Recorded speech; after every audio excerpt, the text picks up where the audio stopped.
Last week, I did an interview with a young Chinese academic about China's approach toward West Asia and especially Palestine. Today, we want to do the same for Russia to understand the complex relationship Moscow has with this region. Here to help with this task is Dr. Maria Kicha.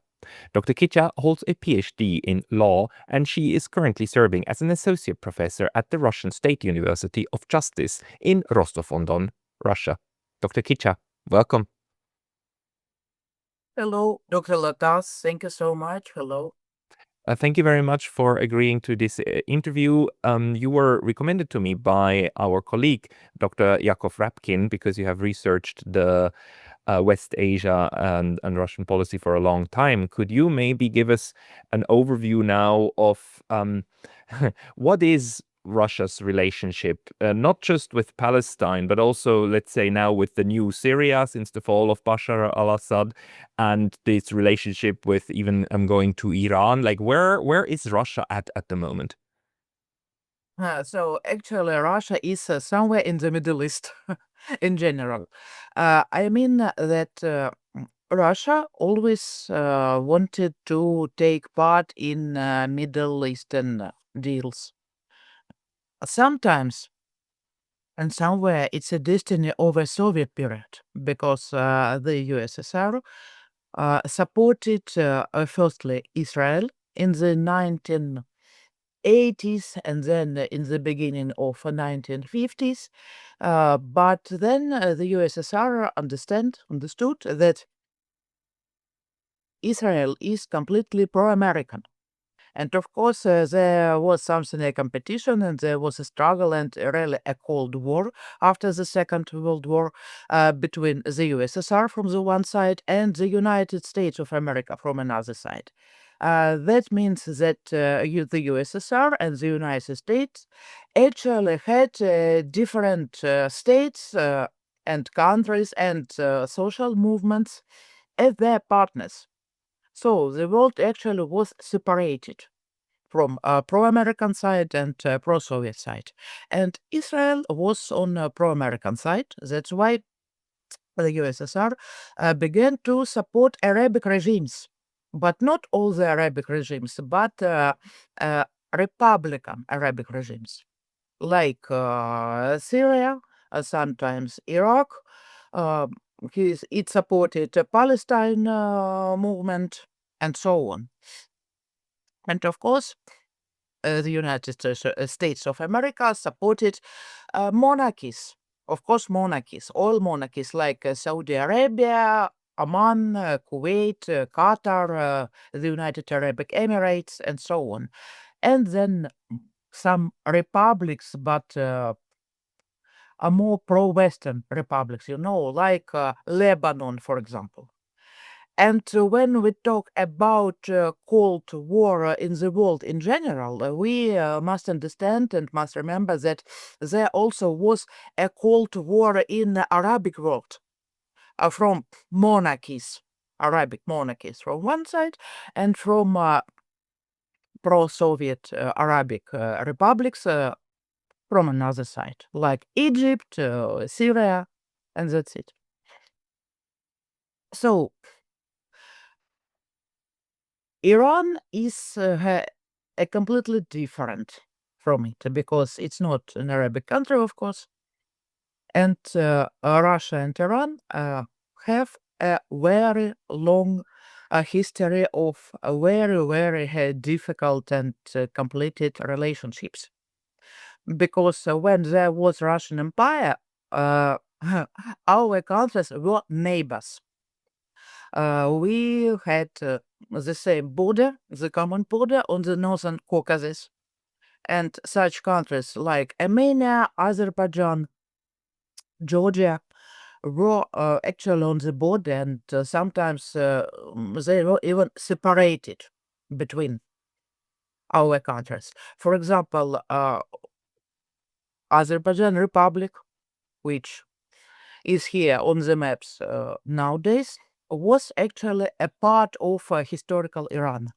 That's why they have some kind of quarrels and some kind of misunderstanding even now. Anyway, it's historical destiny, and it couldn't be simple. And also, there was a period of wars between Russia and Iran, Persia.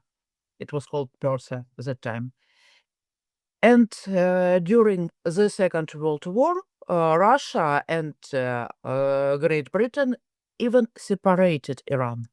There was an operation called Agreement in 1940s, and actually one part of Iran was occupied by the Soviet troops, and another part of Iran was occupied by the British troops.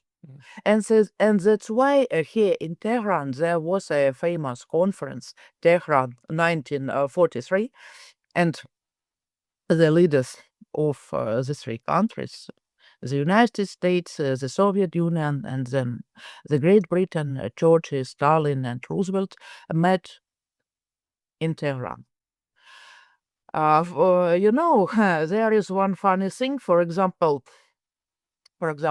Iranians have such thing like a samovar. It's a special equipment for making tea. So they got it, they love it, they use it every day. They have different kinds of samovar in every cafe and every house. So it's very popular, like a cup for us, for example, or a plate, or a mug. And the final thing that they took it from Russia during Russian-Persian wars. Mm. So that's it. It's one of the things that kind of then one of the positive outcomes of these interactions, which were very sad, but there was cultural exchange even during this war period. Yeah, some cultural exchange, of course, but also they remember what is it. They remember the roots of this thing, and sometimes it's not positive for them. Anyway, Iranians, as any Eastern people, remember such things very good. They really have a good memory on their history. And then when USSR broke down, of course, the place of new country, of our new country, the Russian Federation in the Middle East, changed because the new country wasn't so big. The new country didn't include all the Soviet republics, and actually the Soviet system of the world, the system of Warsaw Agreement or Warsaw Pact, was also broken. It didn't exist anymore. That's why Russia began to build some another relationships with Middle Eastern countries and in Western Asia in general. Uh, Nowadays, Russia doesn't want to leave its military bases in Syria, of course, because Russia always had good relations, not only with Hafez al-Assad or his son Bashar al-Assad. The position of Moscow is that Russia takes care and helps and supports Syrian people and Syria in general. And it's no meaning who leads it, who is the ruler of Syria, because there are some strong connections between the Russian nation and the Syrian nation, and Moscow doesn't want to lose it. So is this the reason why Russia also decided to welcome Mr. Al-Julani in Moscow just 1 or 2 weeks ago, which really surprised me because Mr. Julani came in and threw out Bashar al-Assad, and Mr. Assad has been for the longest time supported by Moscow. But now Russia seems to be making up with that successor government and seems to be living with the fact. So does that go back to the connection to the Syrian people rather than the Syrian government? there is a situation like with Taliban in Afghanistan. So now they're not terrorists anymore. They are government. They are government. Because the position of Moscow is that government change, but the country stays and the nation stays. That's it. And the visit of Al-Julani wasn't so unexpected for experts in Russia because we knew that something like this will happen. So we saw that it will be one day. And actually, for example, Bashar al-Assad he always came to Moscow in a secret. So there were no claims that he is going to visit Moscow. We just put TV on and watched how Bashar al-Assad is meeting with our President Vladimir Putin. And this time it was announced loudly that a new leader of Syria, Al-Julani, is coming. And so he is on TV, he is in the press, in the social media, and so on. Also, our ministers, for example, the leader of Minister of Foreign Affairs, he's also meet with Shaybani, Syrian minister. And now it's clear, it's open, there is no secret about it. That's it. So, but it's surprising just because when something like this happens in reverse, if a government takes over that the West doesn't like, that the United States doesn't like in a country, then they will do anything in their power to crack down on that government. And an example would be Georgia. The USA is really unhappy with the Georgian Dream Party governing Georgia, and there's massive pressure on them. For Russia, which threw its weight for the longest time behind Bashar al-Assad and also has a military base there, everybody's expectation was that Russia will do the inverse and actually that Russia would have to leave with its military base, right? That the base would be lost. But that's not the case. So Russia is now making up with the new Syria even under Mr. Julani. Russia is staying, yeah, that's it. Because a lot of money, a lot of sources were investigated. Yes, they were invested in the military bases. They were invested in the connections with Syrian people and so on. Actually, I think that Al-Julani is also a kind of dark horse. So I think that he's much more complicated person and politician than just an ex-terrorist. Yeah. How can we call him? So some people compared him to Mr. Zelensky in Ukraine because they looked a bit like they were installed. I mean, they even look a little bit the same, right? Especially after he cut the beard, right? And it's like, okay, he's now going to be the puppet of the West in Syria. But it seems that that's also not going to be the case because it seems that Mr. Julani is now able to foster relationships with various parties, including even to some extent the Israelis, the Iranians, I don't know, probably not, but at least the Russians. I'm not sure that Al-Julani or any Arab country in general, even Saudi Arabia, will connect relations with Israel.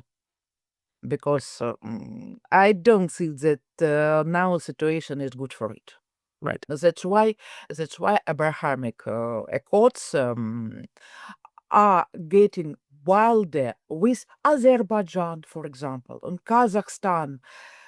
These countries are not Arabic, and they have no problems with Israel. Actually, there is no normalization for these countries and Israel. That's it. And let's talk about that. Let's switch to Israel now and Russia's relationship to it, which must be very complicated because of geopolitical interest, but also because of the diaspora, the Russian diaspora in Israel, and then Russia's relationship to Palestine. Can you talk about that a little bit? Oh, yeah, of course. You call it a Russia diaspora in Israel, yes? And do we call it Russian Jews in Israel or Israel diaspora in Russia or something like this? Because in Russia, there are a lot of nationalities, and one of them is Jewish nationality. And in the 1940s, the USSR, as I told, supported Israel very, very much because a lot of Zionists were from Russia, from Russian Empire, from these territories, which included not only Russian lands nowadays, but also Poland, parts of Moldova, and so on. And actually, the majority of the first Zionists and the first of Zionist pioneers have Russian roots. For example, David Ben-Gurion, his real name is David Grun. Golda Meir, really, she's called Golda Mabovich. And then she married and became Golda Meirson, and so on. Leo Iskner, and many, many, many others. Theoretics and active people of Zionist movement were from Russia. And they emigrated from the Russian Empire, from the Tsarist Russia. Yeah. And when later, when there was a Soviet Union, they decided that it would be a great idea to have a talk about helping from Russia, from the new Russia, from the Soviet Russia, because they have a lot in common with new Russian government, with Soviet government actually, because many of Zionists not only leave Russian Empire, they always were members of anti-monarchist movement. Yes, yes. And also, there was such a thing called labor Zionism. Labor Like Zionism. a left-wing labor government, Yes, yes, yes. communist version of Zionism. Yeah. Actually, it wasn't a communist version of Zionism because, for example, it means that there will be no Arabs in Palestinian system of labor, but no Arabs at all. So no proletarian solidarity, no such things that were popular in Soviet Union. But the other things, the other Soviet things, the other Soviet ideas, like collective farms, like it is called kolkhoz. Kolkhoz, yeah. And then liberal Zionists, who actually weren't liberal, including their attention to the Arabs, for example. But they tried to build economic of a Jewish state using all these Soviet ideas like kolkhoz, kibbutz. They called it kibbutz. And in Kremlin, in Moscow, Soviet government saw this and decided that maybe it's a good idea to support these guys because they're from Russia, they struggled Russian Empire, and they're like us. They love our ideas, they love our ideology. Kolkhoz, kibbutz, it's cool, we're together. That's it. But later, of course, the government in Kremlin understood that it wasn't good. That it wasn't good because Israel made a deal with the United States also. And actually, it was a trick. It was a trick when Israel and Zionist movement tried to make friendship with Soviet Union. Because actually only two states, only two very powerful states after the Second World war, supported Israel and did everything for him to become a member of the United Nations. So the states were the United States, of course, and the USSR. Mm. There is a very, very I just try to find a word because I respect this academic very much. So very respectable academic, okay, from the United States, from the Ohio University, as I remember, called John Quigley. And he is a researcher of the Palestinian statehood. He is an international law expert also.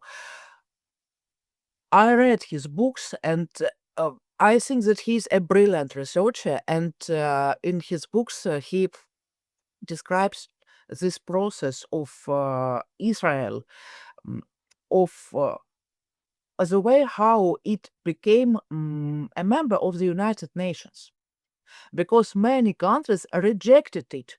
Many countries didn't want to see Israel in this new international organization, because really, even in the 1940s, in the 1948, 1949, people knew about Nakba. Mm. They knew about the ethnic cleansing in Palestine. But it didn't stop the USSR from supporting Israel. And USSR was actually a country that just recently crushed the Third Reich. Mhm. So it was. I think that it. I think that it is one of the most tragic moments, episodes in history when one country didn't understand what is going on, what is coming. So what you're referring to is that the Zionist ideology, which of course wants an ethnically an ethnically unified state, and today's Israeli constitution defines Israel as the state of the Jews and not of anyone else. That this exclusive nationalism is actually very reminiscent to the exclusive nationalism that the Soviet Union just defeated in Europe. I think that all these ideologies have a lot in common. A lot in common. Mm. Because, for example, even the founders of Israel, even the main ideologies of Israel, talked and wrote a lot of quotes that it's difficult to understand. It's difficult to understand which is belong to a Zionist leader, yeah, for example, or for a fascist leader. You know, there is even a quiz in social media like Twitter, where where a social media user can guess the roots of any quote. Mhm. And and he can choose. It's like a quiz, and he can choose. It shows Zionist leader or Nazi leader, Mm. and it's and it's difficult. It's a difficult quiz. Like the relationship between these two today seems unthinkable, but if you just look at the historical record, you find this interesting medallion, right? A medallion Yeah. of with engraved a Nazi goes to Palestine of a visit of one of the not a Nazi top leader, but a medium rank one, who actually went for a study tour to Palestine and was led around by a Jewish Zionist host. I forgot their names, but Adolf Eichmann. no, was it Eichmann? No, I think it was somebody else, but I can I will put links to this description to this in the description of this video. But there were these links because these two ideologies are actually not mutually exclusive. They of course they converge around the idea of getting rid of the Jews of Europe and putting them somewhere else, right? And that somewhere else is Palestine. Now, for the Russians, I mean, for especially during the Cold War, did Russia then change its approach toward Israel and Palestine, or did it remain the same, like uneasy friendship? We have rather complicated relations with Israel after the Second World War and after all these tricks which supported Israel. Because, first of all, Israel went to a pro-American camp. Of course, it became very, very clear, and Kremlin was disappointed about that and began to support Arabic regimes, friendly Arabic regimes. And then, now there is a thing in Israel called Hasbara. Mm. Hasbara. It's public diplomacy. So Israel defines it like a public diplomacy, but actually it's an official Israeli propaganda. Mm. No problems with this fact because every country has propaganda. Okay, it's no problem with it. But Israeli propaganda, Hasbara, includes absolutely everything. It includes politicians, journalists, diplomatic workers, influencers, social media celebrities, and so on, so on, so on. And it has a real army of social media users and just normal people, usual people who support Israel because they think that it's a single democracy in the Middle East. Because, yes, it is a small but brave state surrounded by wild and barbaric Arabic countries. Because it fights with the Islamic terrorism. Islamic terrorism was a very, very painful a topic for Russia because in the 1990s and in the beginning of a new century, we had two wars in Chechnya. Chechnya is a part of Russia. It's on the north. It is situated on the. It's located on the northern Caucasus, and actually, Chechen people are citizens of Russian Federation. They have Russian passports, but anyway, there was a terrible fight. It was very bloody for my country. Mm. And of course, there were a lot of soldiers of fortune who were invited to Chechnya, and there were a lot of these guys supported by Saudi Arabia, by Turkey, by the United Arab Emirates. Now, of course, officially it's forgotten because of the political reasons. But anyway, for example, um, Turkish President Erdogan sometimes opens a new social objects in Turkey named in the honest of Johar Dudaev, for example. Who is Johar Dudaev? Johar Dudaev was a leader of uh, separatists in Chechnya. We Mm. call it Ichkeria. So that's it. And there is a joke in Russia that if Recep Tayyip Erdogan names something, any park or a street in Turkey in honest of Johar Dudaev, then we should name something, a park on a street in the honest of Abdullah Öcalan. Oh, it's, oh, Yeah. petty. But okay, I understand now the feelings. But let's Yes. maybe go back a little bit to Russia's Palestine policy and politics, especially in the recent years. I mean, Russia and your foreign minister Sergei Lavrov has been vocal several times in the United Nations of saying this bloodletting of the genocide. He never said genocide, but he said the bloodletting, the carnage must stop. And it seems to me that Russia tried to put pressure on Israel to stop what the onslaught in Gaza. But in the end, they now said yes. Oh, sorry, that's not true. They did not use the veto in order to oppose the most recent Security Council resolution, which was strange to me because I thought they would, since this resolution is so clearly, utterly colonial in its mindset, and it makes Donald Trump basically the president of a colonial administration. It is so outside anything that I think Russia is trying to build in with the entire BRICS environment around it. Can you explain that a bit? I think there is something similar, like a Chinese attention, because actually, just now, Russia supports Palestine, of course. Russia recognizes the Palestinian state in the capital, in the Western Jerusalem.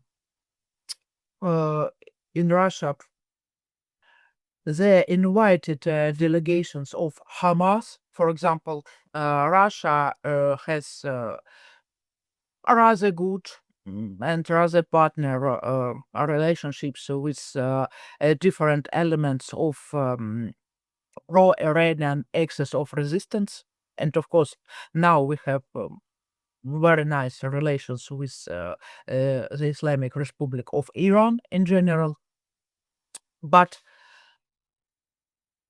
now we have our own war in Ukraine. We don't call it war officially, we call it special military operation. But anyway, a lot of resources, a lot of people, a lot of everything in Russia is taken there. For example, my hometown is called Rostov-on-Don. It's located in the south of Russia, and it is nearly Donbass. It's nearly this part of earth that was a part of Ukraine and then became a part of Russia. And for example, we here feel it. We feel a special military operation every week and sometimes every day here. You mean That's it. you mean impacts like Ukrainian drones, or do you mean you feel it by the way that Rostov-on-Don is also one of the important military logistics centers for the Russian army in that sense, or like impacts from Ukraine? We feel it. We feel it in general. Just in general, it's just in atmosphere. Because, for example, our airport stopped to work and closed on the 24th of February in 2022. So there is no civil air flights from Rostov-on-Don. And it's a big city. Rostov-on-Don is one of the cities in Russia which has more than 1 million population. So that's why it's even difficult for us to go anywhere, to Moscow, to another Russian cities, and abroad, of course. Because, of course, the situation with security is okay. It's okay. But anyway, every day you have some reminders about it. Because it is near. It's really near.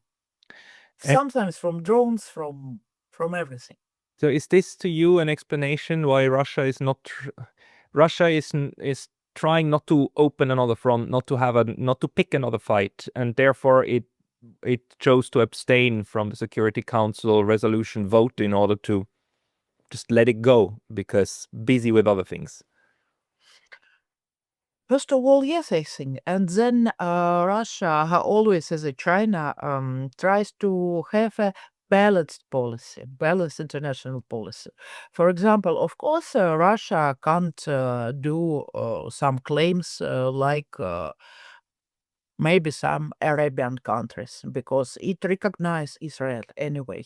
And in Israel, there are a lot of people, so many people with Russian citizenship, with Russian passport, because we had several waves of immigration to Israel in the 1990s, in the beginning of 20s, because and even according to the special military operation, because people decided to leave Russia, to leave another post-Soviet countries, and try to build their new life in a new country. And also, Zionism and sympathies for Zionism are rather popular in some part of Russian society Mm. because a lot of educated people, a lot of liberal people are sure that Israel is a historical homeland of Jews, that it's a great country, it's a single democracy in the Middle East. People here live having all the human rights, Palestinians, not people maybe. So it's a supportive mindset, but can you tell me more about that? That our Chinese colleague Sheng Zheng, he told me that the genocide in Gaza really opened the eyes of a lot, especially young Chinese who see this and who sympathize very much with the horrors in Gaza, because they recognize their own the way that China was colonized for a long time during this 100-year period of humiliation. And in Russia, this seems to be different. So Zionism is not regarded as critical as it might be regarded in China and other parts of the global south inside Russia. Oh, sometimes maybe yes. That's it, because I can't say that Middle East in general is a very popular topic for discussion in the Russian society.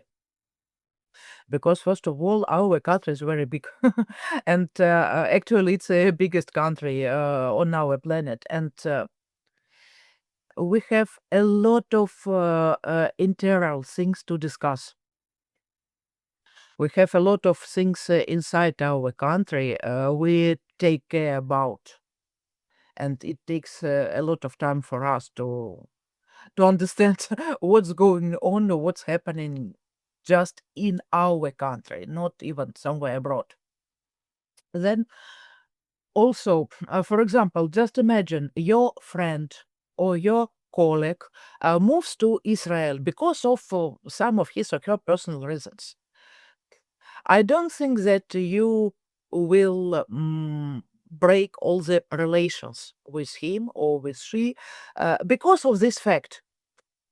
And maybe when he or she will tell you bad things and terrible things and maybe bloodthirsty things about the Arabs, you will try to get an explanation of it. For example, oh, they have their own deals, they have their own atmosphere, they have their own history there. It's not my business.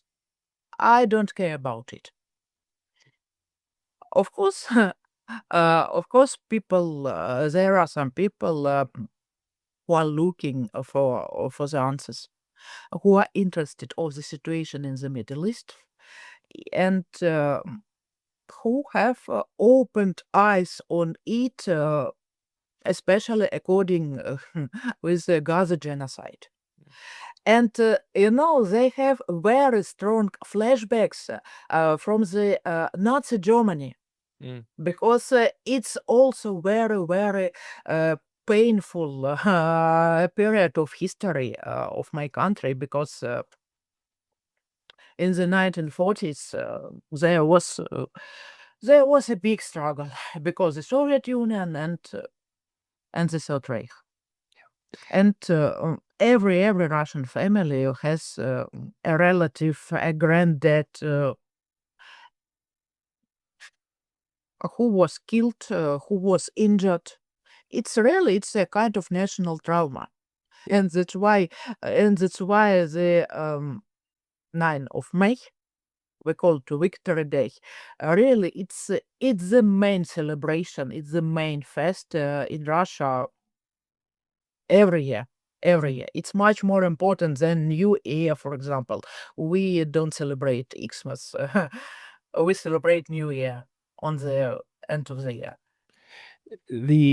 So overall, what I'm taking away from what you're saying is that the Gaza was not as huge a topic overall compared to other topics inside Russia Yeah. for the last 2 years. And although the foreign ministry has a certain line on it, it's Russia wouldn't want to sacrifice something important over this topic, and hence goes along, but that doesn't mean it supports the Zionist cause, not at all, right? It's more of a, well, that's just what it is approach.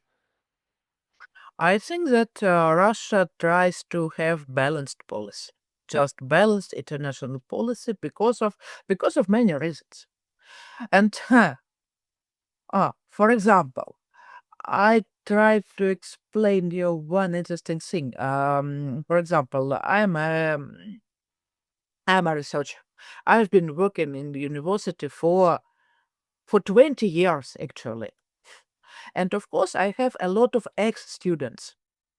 Now they are not boys and girls; they are adults with families and their own kids. And some of them are Jews, of course, and some of them moved to Israel. And just imagine, you're just looking through social media and you find that your ex-student, very nice girl. You remember her like a very nice and clever and a cheerful girl who moved to Israel, posted a picture with her Israeli friend and typed, "Our our kids will live in our Gaza." Oh, And you look at it and you think, what? Your Gaza? My dear, you're from Taganrog. Taganrog is a town near Rostov-on-Don. You're from here. Your parents are from here. Your roots are here. Of course, you can go everywhere. It's not a problem. You can live everywhere. You can meet a, a boyfriend from any country you want. It's your personal life. No problem with it. But your Gaza, and she even doesn't think that in Gaza there are another girls like her with with another boys like her boyfriend, and they also want to have kids in their Gaza because they live here. but this is, I mean, this is the incredible power of this Zionist ideology, right? That Yeah, people then who are from somewhere outside Rostov-on-Don start identifying with a mythical 3,000-year-old population of Israel, right? The yeah, true and honest owners show. So she, in that mindset, Russia was just a period within her long history, which all goes back to Israel, right? That's so it's also the many Jews or Jewish families in Russia actually who are susceptible to this worldview. yeah. There are a lot of Jewish families in Russia and a lot of Jewish people in Russia for whom Zionism is like a kind of patriotism. For them, it's a real patriotic ideology. But in the United States, we also have Jewish intellectuals like Jeffrey Sachs, in Canada, Mr. Rabkin, and others, and the Orthodox Jews in general who oppose Zionism, who the real believing Jews who oppose it, and also secular Jews who oppose it. In Russia, do you also have Jewish opposition to Zionism? Visible? Yes. No. No. No. Unfortunately not, because I think that the most bright person in this sphere is Professor Rabkin, because he's Russian speaking, because he is from the USSR, from Leningrad, as far as I remember, St. Petersburg now. But of course, fortunately, his books are published in Russia and in Russian language, but I don't think that it causes a lot of talks and discussions on this topic. For example, of course, you know that there is a big branch in Israel history science called New Historians, like Benny Morris, Avi Schleim, and so on. Of course, for example, Benny Morris is a Zionist, but some of his books are very interesting because he really tried to understand what it was and how it happened. So they're valuable. They are really valuable anyway.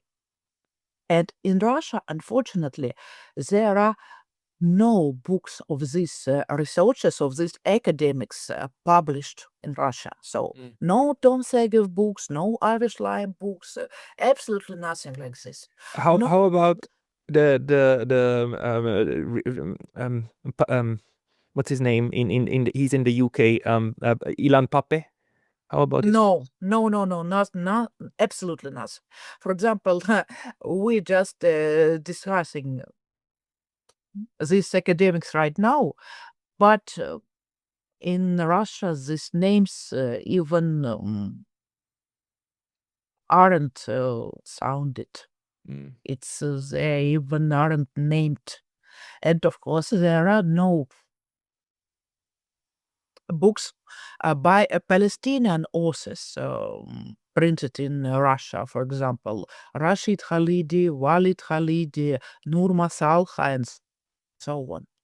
Actually, now I'm writing a book about Arabic-Israeli conflict, and I am using the works, the books of all these authors and many other authors. I found a lot of documents about that period, and it's very interesting for me. But I think it will be one of the first books like this in Russia. That is very surprising. That's very surprising to me. But so in a sense, it explains why Russia there's just in that case less interest. It's just less of a topic than, let's say, in Europe or in North America. And Yep. how about social media, though? Our Chinese colleague told me that social media in China is full of discussions and is full of also pictures of what's happening in Gaza, and that this really also educated it now an entire generation of what Zionism is about. Is that also something that's not really happening in Russia, to your observation? Russian social media aren't full of Palestinian case and Palestinian pro-Palestinian content. Of course, there are some social media sources which support Palestine. Mm. Very often, it's Muslim sources. And of course, there are a lot of Muslims in Russia, and they support their Palestinian brothers. But I prefer to find something not religious, not national, but humanitarian in general. And it's a big problem to find this content in the society and for the society in general. I think that it is very sad. Of course, everybody of us can say that it's not our business. It's just not our business. We live in another country. We have our own things to do. We have our own problems as people in any other country. But I think that Israel do in Palestine is absolutely unacceptable because and it's a dangerous case because actually the method of it is terrible and everybody can face it, unfortunately. And now today it's not your business, but tomorrow you can become a victim. You can become a victim. Yeah. That's why I don't understand some of my ex-students, something like this, or some of intellectuals who think that who tell us that there is a struggle between light forces and dark forces. Actually, it's a rhetoric of Netanyahu, for example. Really, he thinks that he's a guy in a white clothes fighting with the world evil. Yeah, no, it's an insane worldview. It's just one of the things we need to explain is why is it that so many countries see what is going on, but then they act the way they do. I mean, including the Europeans who are, everything that's happening in Gaza should be antithetical to their core beliefs and so on values, but then they excuse it away, at least the elites, but it's a different story for the people on the ground. But apparently, from what you're telling me, is that the way that history developed, the way that personal ties developed, and the way that the entire, the view of West Asia developed, it's just less of a topic to Russia than it is, like, let's say, in Europe and even in China. And then Russia, combined with that, Russia wants a balanced relationship in its near abroad. So you kind of go along while criticizing, but you don't overdo it, and you don't use your veto power in order to think a potential way to stopping the killing. Is that it? I think really, I am agree with our Chinese colleague. It's something like that in general. Right. Well, thank you for that. Is there something more that really needs to be understood about Russia's approach to the Middle East, to West Asia, that we haven't covered yet? Like, we talked about Syria, a bit about Iran, we talked about Palestine. Is there one more thing that's really important that might help explain the developments the way they are? I think that it's interesting to look for Russian and Saudi and Emirati relations, and actually, the Russian relations with the oil monarchies. And Arabic monarchies in general, including Jordan, for example, including Morocco, because actually it's a pro-American and pro-British camp. And Saudi Arabia and the United Arab Emirates are oil countries, also is Russia. And we have a lot of ties in OPEC, for example. And here, Russia also needs to to practice some balance in international affairs.